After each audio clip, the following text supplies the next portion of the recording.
ಮದ್ದೂರಿನ case ವಿಚಾರಕ್ಕೆ ಸಂಬಂಧಪಟ್ಟಂತೆ ಮಾತನಾಡ್ತಾ ಇದೆ ಸರ್. ಒಂದು ಕಡೆ ಮದ್ದೂರಿನ ಕೇಸು, ಮತ್ತೊಂದು ಕಡೆ ಹೇಳ್ತಾ ಇದ್ದೆ ಈ ಧರ್ಮ ಸಂಕಷ್ಟದಲ್ಲಿ ಸರ್ಕಾರ ಸಿಕ್ಕಾಕೊಂಡಿದೆ ಅಂತ. ಕೇವಲ ಇದೇ ವಿಚಾರವನ್ನ ಇಟ್ಕೊಂಡು ಬಿಜೆಪಿ ಈ ಪಾದಯಾತ್ರೆ ಅನ್ನೋದು ಪ್ರತಿಭಟನೆ ಮಾಡೋದಕ್ಕೆ ಮುಂದಾಗ್ತಾ ಇದೆ. ಅದು ಬಿಟ್ರೆ ಬೇರೆ ಯಾವುದೇ ಅಭಿವೃದ್ಧಿ ವಿಚಾರಕ್ಕೆ ಸಂಬಂಧಪಟ್ಟಂತೆ ಇನ್ನೊಂದಕ್ಕೋ ಪ್ರತಿಭಟನೆಯನ್ನ ಮಾಡಲಿಲ್ಲ ಅನ್ನೋದು ಒಂದು ಬೇಸರ. ಆದ್ರೆ ಮತ್ತೊಂದು ಕಡೆ ಸರ್ಕಾರ ಇದನ್ನ ಡಿಫೆಂಡ್ ಮಾಡ್ಕೊಳ್ಳೋದ್ರಲ್ಲೇ ಮುಳುಗ್ತಾ ಇದೆಯಾ, ಅಭಿವೃದ್ಧಿ ಕಡೆ ಗಮನ ಹರಿಸ್ತಾ ಇಲ್ವಾ ಅನ್ನುವಂಥ ಪ್ರಶ್ನೆ. ಈ ನಾನು ಹೇಳಿದಲ್ವಾ, ಕೈಯಲ್ಲಾದವನು ಮೈ ಮೇಲೆ ಇರುವೆ ಬಿಟ್ಕೊಂಡ ಅಂತ ಹೇಳಿದೆ. ಇವರಿಗೆ ನನ್ನ ಕೆಲವು ಅನಿಸುತ್ತೆ, they want to divert some issues. ಈಗ ನೋಡಿದ್ರಲ್ಲ, ಮಂಗಳೂರಲ್ಲಿ ರಸ್ತೆಯಲ್ಲಿ ಹೊಂಡಕ್ಕೆ ಬಿದ್ದು ಮಹಿಳೆ ಸಾವು, ಇಲ್ಲಿ ಸಾವು, ಅಲ್ಲಿ ಸಾವು, ರೋಡ್ಗಳಿಲ್ಲ, ಕುಡಿಯುವ ನೀರಿಲ್ಲ, ಕೆಲವು ಕಡೆ ನೀರಿದ್ರೆ ಒಳ್ಳೆಯ ನೀರಿಲ್ಲ, ಕರೆಕ್ಟ್. ಅತಿವೃಷ್ಟಿ ಕೆಲವು ಕಡೆ ಆದರೆ ಅನಾವೃಷ್ಟಿ ಕೆಲವು ಕಡೆ, ಎಲ್ಲ ಬೆಲೆ ಏರಿಕೆ ಒಂದು ಕಡೆ ಇದ್ದರೆ ನಿರುದ್ಯೋಗ ಇನ್ನೊಂದು ಕಡೆ, ಆ ಕಡೆ ಟ್ಯಾಕ್ಸಸ್, ಎವ್ರಿ ಡೇ ಟ್ಯಾಕ್ಸಸ್, ಎಲ್ಲ ರೀತಿಯ ಟ್ಯಾಕ್ಸಸ್ಗಳನ್ನು ಹಾಕ್ತಾನೆ ಹೋಗ್ತಾರೆ. ರೈತರಿಗೆ ಗೊಬ್ಬರ ಅದರ ಮೇಲೆ ಇವ್ರ ಮೇಲೆ ಭ್ರಷ್ಟಾಚಾರದ ಹಗರಣಗಳು ಒಂದರ ಮೇಲೆ ಒಂದು. ಮೊನ್ನೆ ನೋಡಿದ್ರಲ್ಲ, ಬೋವಿ ನಿಗಮದ ಅಧ್ಯಕ್ಷರು ರಾಜೀನಾಮೆ ಕೊಟ್ರು, ಕರೆಕ್ಟ್. ಇದೆಲ್ಲ ಬರುವಾಗ ಇದೆಲ್ಲ ಡೈವರ್ಟ್ ಆಗಬೇಕು. ಆ ಕಡೆ ದುಡ್ಡು ಬಂದರೆ ಬಂತು, ಭಾಗ್ಯ ಇಲ್ಲ ಅಂದರೆ ಇದ್ದೇ ಇದ್ದೆ. ಈಗ ನೋಡಿ, ನೀವು ಹೇಳ್ತೀರಿ ಅನ್ನೆಸೆಸರಿ, ಬೇಡವಾದದ್ದನ್ನು ಮಾಡಿ, ಬೇಕೋ ಬೇಡವಾದು, ಅಗತ್ಯ ಇದೇನಾ ಇಲ್ವಾ, ಬಟ್ ಮಾಡಬೇಕು ಅನ್ನೋ ಜಿದ್ದು. ಆಯ್ತು ರೀ, ಬಾನು ಮುಸ್ತಕಂತ ತರ್ತೀರಿ ರೀ, ದಸರಾ ಎಕ್ಕೊಟ್ಟುಗಲಿ, ವಿರೋಧ ಪಕ್ಷದವ್ರದ್ದು ಡೈವರ್ಟ್ ಆಗಲಿ, ಏನಾದರೂ ಮಾಡಲಿ, ಬಾನು ಮುಸ್ತಕಂತ ತರುವ ಒಂದು ಇಶ್ಯೂ ಕ್ರಿಯೇಟ್ ಆಗಬೇಕು, ನಾವು ಫೇಮಸ್ ಆಗಬೇಕು ಅನ್ನೋದು ಒಂದು ಕಡೆ. ಆದರೆ ಇನ್ನೊಂದು ಕಡೆ ನೋಡಿ, ಇಲ್ಲಿ ನೀವೊಂದು ಮಾತು ಹೇಳಿದ್ರಿ, ಕಾಂಗ್ರೆಸ್ ಅವರು ಬಂದ ಕೂಡಲೇ ಇವರು ಎಚ್ಚೆತ್ಕೊಬಿಡ್ತಾರಲ್ಲ, ಏನಾಗುತ್ತೆ ಸರ್ ಈ ರೀತಿದ್ದು ಬೆಳವಣಿಗೆಗಳು ಹೆದರಿಕೆ ಇಲ್ಲದೆ ಶುರು ಮಾಡ್ತಾರಲ್ಲ ಅಂತ. ಹೌದು, ಅದು ಸತ್ಯ. ಅದು ಕೋಇನ್ಸಿಡೆಂಟ ಅಥವಾ ಬೇಕಂತಲೇ ಆಗುತ್ತೆ ಅಲ್ಲ, ಈ ನಮ್ಮ ಸರ್ಕಾರಗಳು ಆಡುವ ರೀತಿ ನೋಡ್ಕೊಂಡು ಅವರಿಗೊಂದು ಹುಮ್ಮಸ್ಸು ಬಂದುಬಿಡ್ತಾವ, ಗೊತ್ತಿಲ್ಲ. ಓಲೈಕೆ ರಾಜಕಾರಣ ಇದೆ ಅಲ್ವಾ. ಯಾಕೆ ಬಿ ಜೆ ಪಿ ಗೌರ್ಮೆಂಟ್ ಇರುವಾಗ ಪಾಕಿಸ್ತಾನ ಜಿಂದಾಬಾದ್ ಅಂತ ಯಾಕೆ ಕೇಳಲಿಲ್ಲ ಪಾರ್ಲಿಮೆಂಟಲ್ಲಿ? ಯಾಕೆ ಕೇಳಲಿಲ್ಲ ಅದೇ ಶಿವಮೊಗ್ಗದಲ್ಲಿ? ಯಾಕೆ ಈಗ ಉದ್ಭವಿಸ್ತಾ ಇದೆ ಇಂಥದ್ದೆಲ್ಲ ಈ ರೀತಿಯ ಬೆಳವಣಿಗೆಗಳು ಅನ್ನೋದನ್ನು ರಾಜ್ಯ ಸರ್ಕಾರ ಅರ್ಥ ಮಾಡ್ಕೊಬೇಕು. ಹೌದು, ಕಾಂಗ್ರೆಸ್ಸನ್ನು ನೋಡಿದರೆ, ಈಗಿನ ಕರ್ನಾಟಕದ ಸರ್ಕಾರವನ್ನು ನೋಡಿದರೆ ಓಲೈಕೆ ಮಾತ್ರ ಅಲ್ಲ, ಅತೀ ಓಲೈಕೆಯ ರಾಜಕಾರಣವನ್ನು ಸರ್ಕಾರ ಮಾಡ್ತಾ ಇದೆ ಅನ್ನೋದು ಸತ್ಯ. There is no doubt. ಈ ಸೈಡ್ ಡೆವಲಪ್ಮೆಂಟ್ ಪ್ರಗತಿಯಲ್ಲಿ ಇಲ್ಲ. ಜನಗಳು ಸರ್ಕಾರದ ಮೇಲೆ ಬೇಸತ್ತು ಬಿಟ್ಟಿದ್ದಾರೆ. ಕೆಲವರು ಖುಷಿಯಾಗಿರ್ಬೋದು, ಹೌದಪ್ಪ ಒಂದು ಮನೆಗೆ ಒಂದು 5,000 10,000 ತಿಂಗಳಿಗೆ ಬರುತ್ತೆ ನಮಗೆ ಆದಾಯದಲ್ಲಿ, ಕೆಲಸ ಮಾಡದೆ ಕೂತ್ಕೊಂಡು ತಿನ್ಬೋದು ಅನ್ನೋದು ಇರಬೇಕು ವಿನಃ ಬಿಟ್ಟರೆ, ಉಳಿದವರೆಲ್ಲ ಒಂದು ರೀತಿಯಲ್ಲಿ ಯಾಕಪ್ಪ ಬಂದರು ಇವರು ಅನ್ನೋ ಸ್ಥಿತಿಯಲ್ಲೂ ಇದ್ದಾರೆ.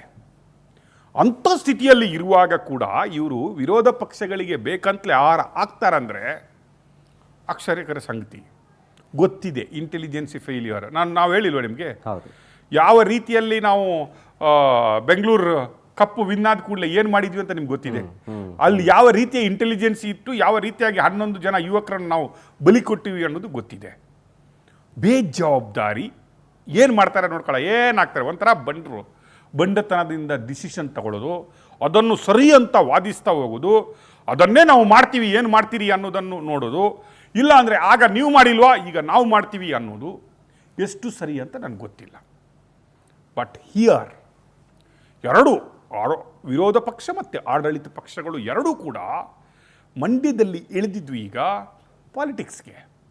ಮತ ಯಾವ ರೀತಿಯಲ್ಲಿ ಇಲ್ಲಿ ಯಾವ ರೀತಿಯಾಗಿ ಕನ್ವರ್ಷನ್ ಮಾಡ್ಬೋದು ನೋಡಿ.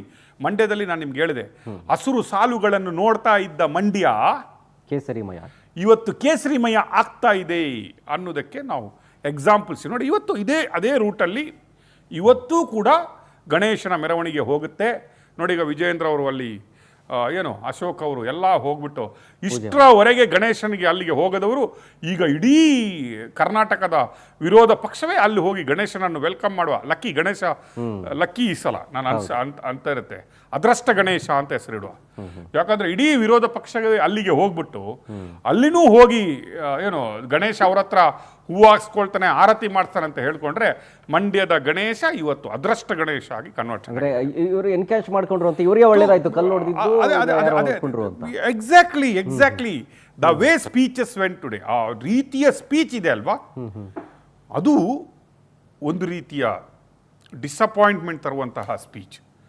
ಯಾಕಂದರೆ ನಾನಂತೂ ಬಯಸಲ್ಲ, ಶಾಂತಿಯುತವಾದ ರೈತರ ಬೆನ್ನೆಲುಬಾಗಿರುವಂತಹ ಮಂಡ್ಯದಲ್ಲಿ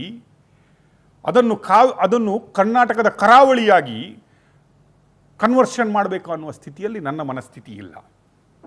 ವಿ ಶುಡ್ ಗೋ ಟುಗೆದರ್. ಹೇಳ್ಕೊಡ್ಬೇಕು, ತಪ್ಪಾದರೆ ಸ್ವಲ್ಪ ತಿದ್ದಬೇಕು, ಹೇಳ್ಕೊಡ್ಬೇಕು. ಎರಡೂ ಧರ್ಮದವರನ್ನು ಒಟ್ಟಿಗೆ ತಗೊಂಡೋಗುವಂತಹ ಪ್ರಯತ್ನವನ್ನು ಮಾಡಬೇಕೇ ವಿನಃ ಎರಡೂ ಧರ್ಮದವರು ಇನ್ನು ಒಬ್ಬರ ಮುಖ ಒಬ್ಬರು ನೋಡ್ಕೊಬಾರ್ದು. ಬೆಳಿಗ್ಗೆ ಎದ್ದು ಕೂಡ ಅವನು ತಲವಾರು ಹಿಡ್ಕೊಂಬರ್ಬೇಕು, ನಾನು ಗನ್ ಹಿಡ್ಕೊಂಬರ್ಬೇಕು ಅನ್ನುವ ರೀತಿಯಲ್ಲಿ ಅವರನ್ನು ತಯಾರಿ ಮಾಡೋದಿದೆ ಅಲ್ಲ, ಈ ಫ್ಯಾಕ್ಟ್ರಿ ಕ್ರಿಯೇಟ್ ಮಾಡೋದು ಯಾರು ಹೇಳಿ? ಈ ರಾಜಕೀಯ ಪಕ್ಷಗಳು ಮಾಡುವಂಥ ಈ ಫ್ಯಾಕ್ಟ್ರಿಯಲ್ಲಿ ಏನಾಗಬಹುದು ಭಾರತ ದೇಶಕ್ಕೆ ಅನ್ನೋದನ್ನು ಈ ಎಲ್ಲ ಮೂರ್ಖ ರಾಜಕಾರಣಿಗಳು ಅರ್ಥ ಮಾಡ್ಕೊಬೇಕು. We are in a dangerous ಪೊಸಿಷನ್ನ. ಧರ್ಮ ಉಳಿಸ್ಲಿಕ್ಕೆ ಹೋಗ್ಬಿಟ್ಟು ನೀವು ದೇಶವನ್ನೇ ಅವನತಿ ಹತ್ರ ತರಬೇಡಿ. ದೇಶ ಇದ್ರೇ ಧರ್ಮ. It should be inside the border. ನಾವು ರೆಸ್ಪೆಕ್ಟ್ ಮಾಡಬೇಕು, ತಿಳಿಸ್ಕೊಡಿ. ತಪ್ಪು ಮಾಡಿದರನ್ನು ಯಾರು ಅಶೋಕ್ ಅವರು ಹೇಳಿದರು, ಗುಂಡಿಕ್ಬೇಕಿತ್ತು ಅಂತ. ಗುಂಡಿಕ್ಕಿಯಪ್ಪ, ನೀವು ಇನ್ನೊಂದ್ಸಲ ನೀವೇನಾದರೂ ಗೌರ್ಮೆಂಟ್ ಬಂದರೆ ನೀವೇ ಹೋಮ್ ಮಿನಿಸ್ಟರ್ ಆಗಿ ಗುಂಡಿಕ್ತಾ ಹೋಗಿ, ಎಷ್ಟು ಜನರಿಗೆ ಗುಂಡಿಕ್ತೀವಿ ಅಂತ ನೋಡುವ. ಹಿಡೀರಿ. ಭಾರತದ ಸಂವಿಧಾನದ ಪ್ರಕಾರ ಶಿಕ್ಷೆ ಯಾವ ಶಿಕ್ಷಾಗಿತ್ತು. ಈಗ ನಿಮ್ಮ ಗೌರ್ಮೆಂಟೇ ಮಾಡಿದಲ್ಲ, ಒಂದು ಸೆಂಟ್ರಲಲ್ಲಿ ನಿಮ್ಮ ಗೌರ್ಮೆಂಟ್ ಇದೆ, BNX ಅಂತ ಆ್ಯಕ್ಟ್ ತಂದಿದೆ. ಆ ಆ್ಯಕ್ಟ್ ಮುಖಾಂತರ ಏನೇನು ಮಾಡ್ಬೋದು ಅದನ್ನೆಲ್ಲ ಮಾಡಿ. ತಪ್ಪು ದಾರಿಗೆ ಹೋದವರನ್ನು ತಿದ್ದಲಿಕ್ಕೆ ನೋಡಿ. ಅದು ಬಿಟ್ಟು ಇಡೀ ಸಮಾಜವನ್ನೇ ನಾಳೆ ಎರಡೂ ಸಮಾಜಗಳು ಒಬ್ಬರನ್ನೊಬ್ಬರನ್ನು ನೋಡದ ಸ್ಥಿತಿಗೆ ತರುವುದು ಸಮಂಜಸವಲ್ಲ. ನನಗೆ ಇನ್ನೊಂದು ಖುಷಿ ಆಗ್ಬಿಡ್ತು, ಕೇಸರಿ ಸಾಲು ಹಾಕಿದಂತಹ ನಮ್ಮ ಮಾಜಿ MP ಮೇಡಮ್ ಅನ್ನು ನೋಡಿದರೆ ಖುಷಿ ಆಯಿತು. ಅವರು ಇವತ್ತು ಆಂಜನೇಯ ಬಾವುಟ ಏನು ನಮಗೆ ಹಿಂಗಾಗ್ತಾ ಇದೆ ಅಂತ ಸ್ವಲ್ಪ ತೀಕ್ಷ್ಣವಾಗಿ ಮಾತಾಡ್ತಾಯಿತ್ತು. ನನಗೆ ಅಂಬರೀಷ್ ಅವರ ನೆನಪಾಯಿತು. ದ ಪರ್ಸನ್ ಆ ಒಂದು ಲೆವೆಲಲ್ಲಿ ಇದ್ದರೂ ಕೂಡ ಜನರಲ್ಲಿ ಎಷ್ಟು ಸಾಮ್ಯತೆಯನ್ನು ಇಟ್ಕೊಂಡು, ಎಲ್ಲರನ್ನು ಒಗ್ಗಟ್ಟಾಗಿ ಇಟ್ಕೊಂಡು, ಜಾತಿ ಮತ ಪಂಥದ ಭೇದ ಇಲ್ಲದೆ ಅಂಬರೀಷು ಆ ಮಂಡ್ಯವನ್ನು ಇಟ್ಕೊಂಡಿದ್ರು.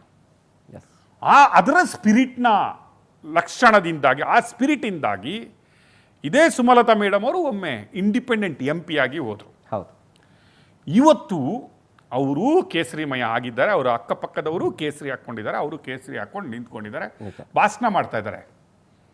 ಬಟ್ ಐ ಆಮ್ ಹ್ಯಾಪಿ, ಅವರು ಕೇಸರಿ ಹಾಕ್ಕೊಂಡಿದ್ದಾರೆ, BJPಗೆ ನಿಷ್ಠರಾಗಿದ್ದಾರೆ, ಹಿಂದೂ ಧರ್ಮಕ್ಕೆ ನಿಷ್ಠರಾಗಿದ್ದಾರೆ. ಬಟ್ ಎಲೆಕ್ಷನ್ ಬರುವವರೆಗೂ ಇದನ್ನೇ ಇಟ್ಕೋತಾರೆ ಅನ್ನೋ ಭಾವನೆ ನನಗಿದೆ. ನೋಡೋಣ ಮುಂದೆ ಏನಾಗುತ್ತೆ ಅಂತ. ಥ್ಯಾಂಕ್ ಯು ಸರ್, ಇವತ್ತಿನ ಕರೆಂಟ್ ಅಫೇರ್ಸ್ ಬಗ್ಗೆ ವಿಶ್ಲೇಷಣೆಯನ್ನು ಮಾಡಿದ್ದಕ್ಕೆ.